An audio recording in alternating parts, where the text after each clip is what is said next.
Good morning class 9। आप पढ़ रहे हैं सोशल में civics chapter 5 the working institution. Working institution का मतलब होता है ये ऐसी संस्थाएं हैं जो इंडिया के लोगों के लिए काम करती हैं।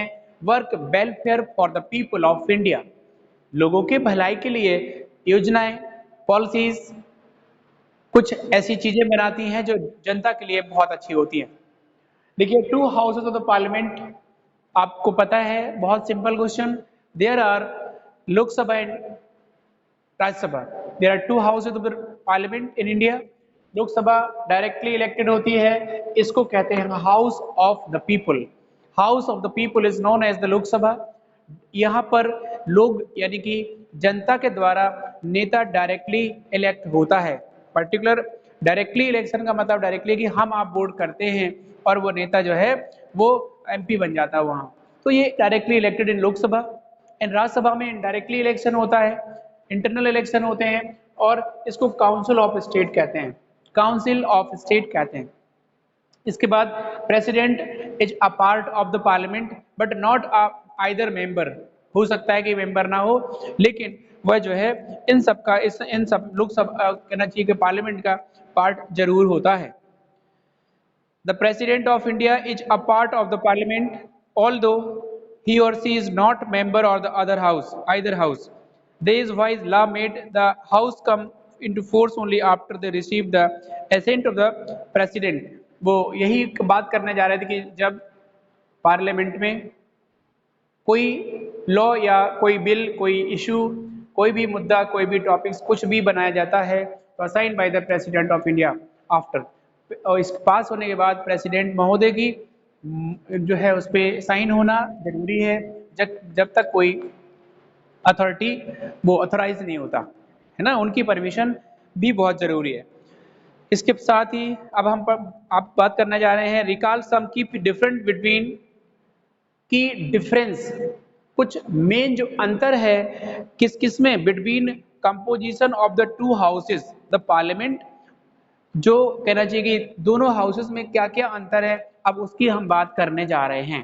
जिस प्रकार हम बात करेंगे पहले में what is the total number of the what is total number, what is the length of the terms, years can house dissolve और पार्लियामेंट।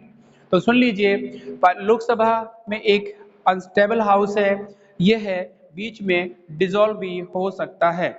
डिसॉल्व का मतलब भंग भी हो सकता है। देखिए, which of to houses more powerful it might appear, कौन इसमें ज्यादा है, कौन बड़ा है, कौन अपर है, कौन चैम्बर है, अपर चैम्बर है, कौन लोअर चैम्बर है ना। तो Lok Sabha is the lower chamber हो गया, अपर चैम्बर राज्यसभा हो गया। और but this does not mean Rajya Sabha is more powerful than Lok Sabha. This is the just old style speaking and not the league used in our constitution. जिस प्रकार लीग होती थी, जिस प्रकार हमारे संविधान में, वो इसका मतलब ये नहीं हुआ कि राज्यसभा अपर हाउस है तो राज्यसभा लोकसभा से ऊपर हो गया। चैम्बर्स, पहले चैम्बर्स होते थे, आज भी चैम्बर्स होते हैं। अपर चैम्बर या हाउस, चैम्बर या हाउस एक पर्टिकुलर जगह फॉर सिटिंग चैम्बर्स कहलाता है। ओके, तो हमारे एक अपर हाउस एक लोअर हाउस, और अपर हाउस में ऐसा नहीं है कि पावरफुल कहना चाहिए कि राज्यसभा हमारी मोर पावरफुल हो गई लोकसभा से, ऐसा भी नहीं है। सबसे पहले सारे के सारे जो इशू होते हैं, मैटर्स होते हैं, वो लोकसभा में ही सैंक्शन होते हैं। लोकसभा के दोनों सदनों में, वो पार्लियामेंट के दोनों सदनों में कहना चाहिए कि इम्प्लीमेंट होते हैं। राज्यसभा भी अपर हाउस का रोल अदा करती है।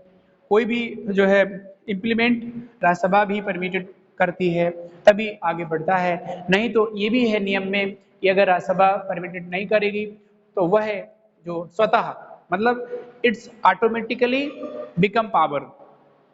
अभी देखिए, लिए बता देते हैं आपको। Our constitution does give the Rajya Sabha some special power. हमारे संविधान ने राज्यसभा को कुछ अलग अलग अधिकार दिए हुए हैं, स्पेशल पावर भी दी हुई है। But most matter of Lok Sabha exercise supreme power, let us see how. लेकिन जो हमारी सुप्रीम पावर, जो हमारी ज्यादा शक्तियां हैं, वो किसको दी गई हैं? वो दी गई हैं लोकसभा को। लोकसभा को ज्यादा मतलब मोर पावरफुल बनाया गया है। हालांकि ये लोअर हाउसेज है, लेकिन सारी की सारी जो शक्ति है मोर पावरफुल कंडीशन में लोकसभा है।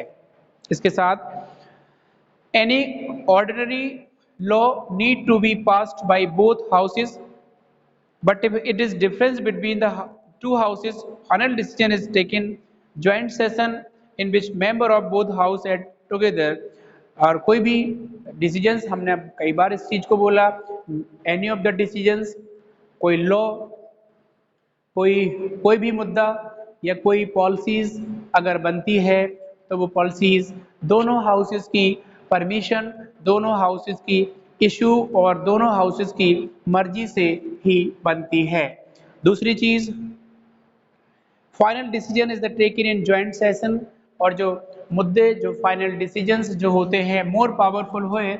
लेकिन एक बात ध्यान रख लीजिए कि फाइनल डिसीजन जो होते हैं वो कौन लेता है, वो ज्वाइंट सेशन में ही होता है। ज्वाइंट सेशन का मतलब होता है, ज्वाइंट मतलब एक लोकसभा राज्यसभा का ज्वाइंट सेशन, सेशन का मतलब एक मीटिंग्स के बाद एक सत्र होता है। सेशन का मतलब एक ज्वाइंट सत्र में सारे डिसीजंस लिए जाते हैं। Because of the larger number of the members, view of the Lok Sabha likely prevail such as a meeting। लेकिन अब बात करते हैं हम लोकसभा की पावर की, तो they have the large member in its, उनके पास ज्यादा मेंबर हैं, मतलब देश की ज्यादा शक्ति है उनके पास, क्योंकि जिसके पास ज्यादा लोग हैं उसके पास ज्यादा शक्ति है। इलेक्टेड रिप्रेजेंटेटिव्स हैं, मैं कोई बाहुबलियों की बात नहीं कर रहा हूँ यहाँ पर। जो पावर की बात है तो elected by the people directly in Lok Sabha member of the parliament also. Lok Sabha exercise more power in money matters. Money matters में जितने भी वित्त जितने भी फाइनेंशियल मैटर होते हैं उसमें लोकसभा ज्यादा पावर रखती है। सेशन होता फैशन नहीं, सेशन, फैशन नहीं बेटा, सेशन, सत्र, नॉट फैशन। पहले पढ़ लीजिए, सेशन है। इसके बाद once the Lok Sabha pass budget of the government any other money related law, Rajya Sabha can not reject it. अगर कोई भी मनी बिल, कोई भी विधेयक अगर लोकसभा ने पास कर दिया तो राज्यसभा उसे रिजेक्ट नहीं कर सकती, can not reject. Rajya Sabha can only delay by the 14 days और सजेस्ट चेंज इट। लोकसभा में और may not accept the changes. और इतना भी है, अगर कोई मनी बिल, देख लीजिए, मनी बिल पास किया है लोकसभा ने, पास्ड बाय लोकसभा, ऐसा कह दो लोकसभा, यहां कर लीजिए, लोकसभा ने अगर पास किया है तो Rajya Sabha RS can not reject, can't reject, नहीं कर सकती, केवल वो डिले कर सकती है, वो भी कितने दिन, अरे यार, वो डिले कर सकती है वो भी 14 days, डिले 14 days है ना। मतलब कोई भी अगर आधिकारिक सूचना, सत्र, मीटिंग्स होती है, मीटिंग्स, सत्र बोले तो हैं, सेशन चल रहा है, ये क्लास सेशन चल रहा है, ये भी एक सेशन है। अगर यहाँ पे लोग बैठे होते, you are sitting over here behind the camera, तो ये सेशन ही है, एक मीटिंग्स चल रही है, एक स्टडी चल रही है। इसी प्रकार लोकसभा के सत्र होते हैं, है ना, एक सेशंस होते हैं कि मेन सेशन में हमने मंत्रियों ने ये बात रखी, demand of the Bihar, Uttar Pradesh, Punjab, Haryana के जो मिनिस्टर्स होते हैं वो लोकसभा स्पीकर के सामने अपनी अपनी मांगे रखते हैं कि हमारे यहाँ ये चाहिए, हमारे यहाँ ये चाहिए। ये सेशन है बेटा, मीटिंग्स होती हैं, ओके, सत्र कहलाते हैं, हिंदी में कहते हैं सत्र चल रहा है। ये सेशन तो है 2020-21, 2019-20, this is a session, CBSE का सेशन ही तो है, सत्र 2020, है ना। इसमें कोविड-19 का प्रकोप रहा, वही तो है।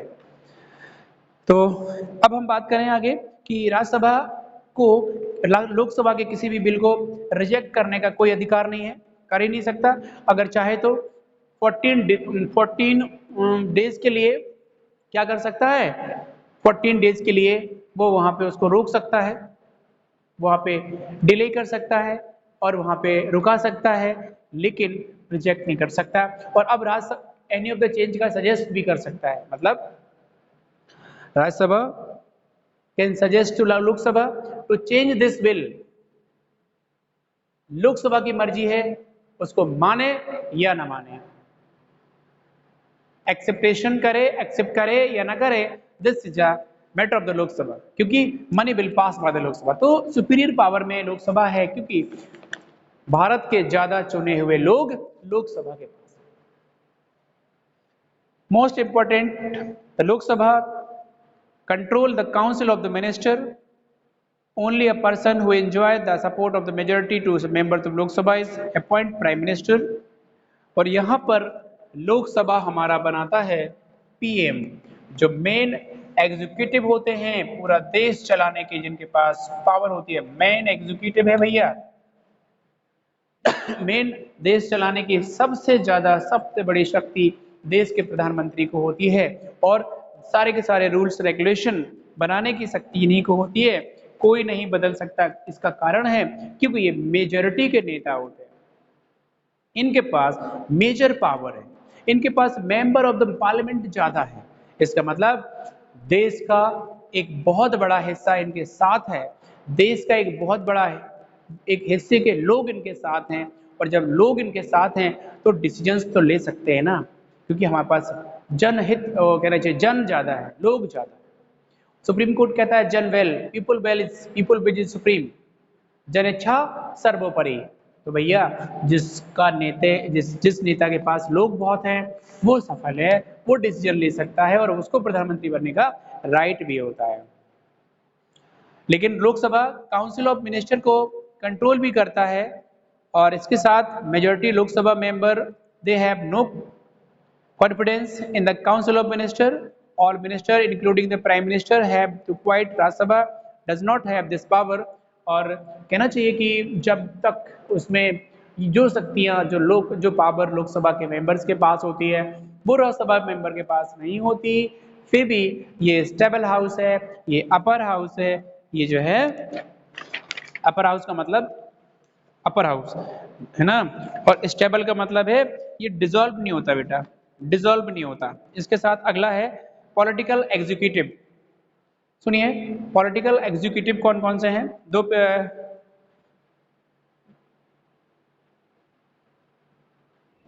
पॉलिटिकल एग्जीक्यूटिव कौन से हैं, जस्ट लाइक देख लीजिए। पॉलिटिकल एग्जीक्यूटिव में मैं बता देता हूं कि जो राजनेता हैं, ले लीजिए भैया, लो